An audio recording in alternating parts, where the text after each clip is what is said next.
Nah terus pertanyaan dari Kang Anwar tadi itu memang problem ya, tapi itu bisa diatasi lewat seni menulis.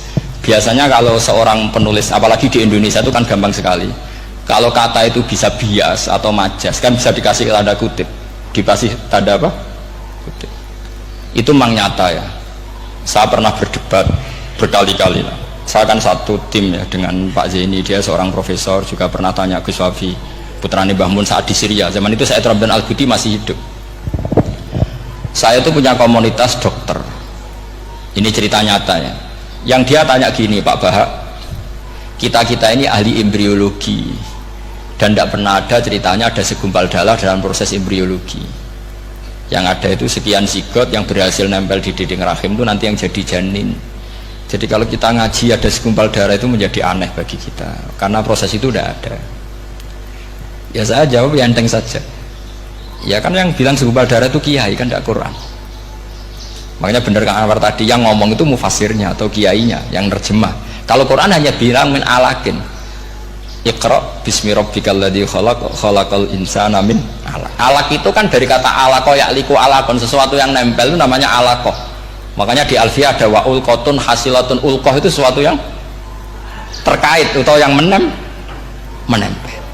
Sehingga ya pokoknya kalau alaq itu artinya tidak harus segumpal darah, bisa sesuatu yang menempel. Sama cari di kamus, dicari sama dia kamus. Aliko ya'liku menempel. Oh, ya oke Pak, enggak masalah.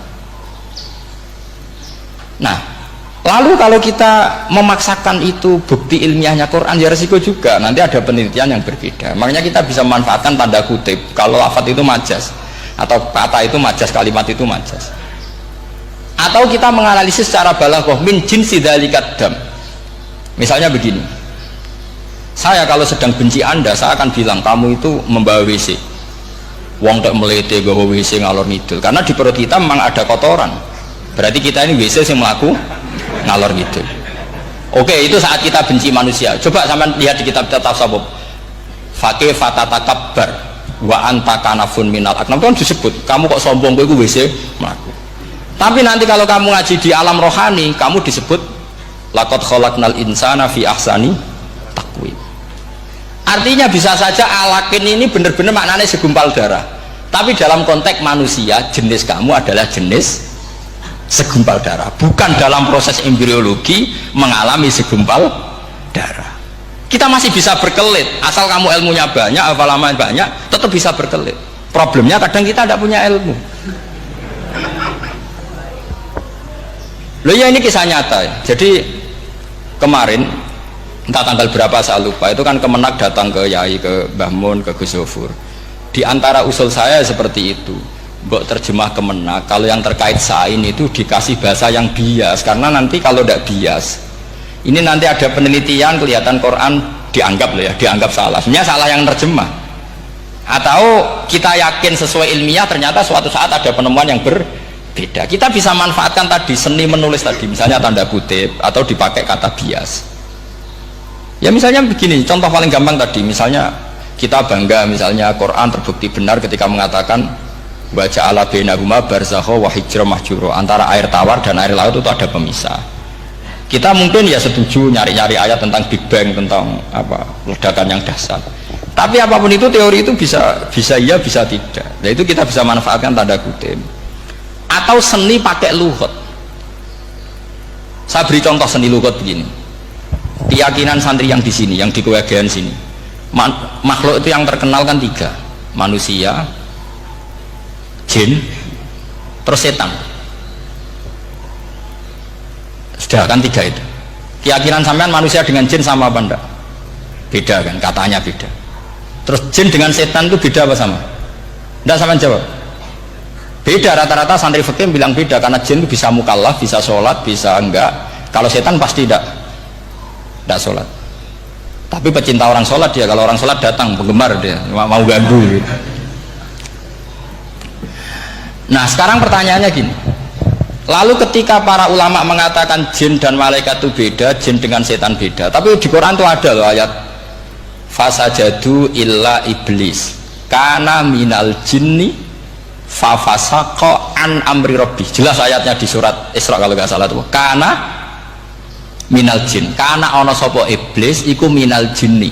Padahal tadi Anda yakin iblis dan jin itu tidak sekategori, tapi ayat itu karena minal jin. Caranya gimana? Gampang, sama cari di tafsir Baghawi atau tafsir Ibnu Katsir. Caranya adalah dianalisis secara lughah. Sesuatu yang nggak kelihatan atau yang gelap disebut jannah. Misalnya malam, kata Quran apa? Falamma janna alaihi lailu ra'a kaukaba. Karena malam itu gelap disebut jannah. Orang yang gila karena masturul akli disebut majnun. Karena madatul kalimah sama-sama jinnun nun. Madatul kalimah kan sama kan? Jim nun musyaddad berarti jim nun nun. Saya ulang lagi ya. Kalau malam disebut falamma janna alaihi lailu.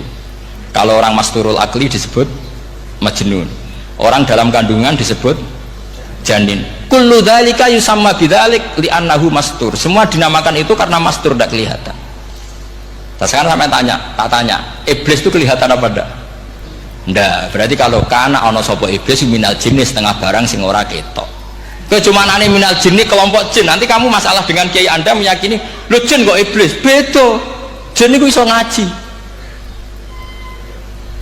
Ya gampang saja. Kalau jin yang sakolen ya jin yang bisa Islam bisa kafir.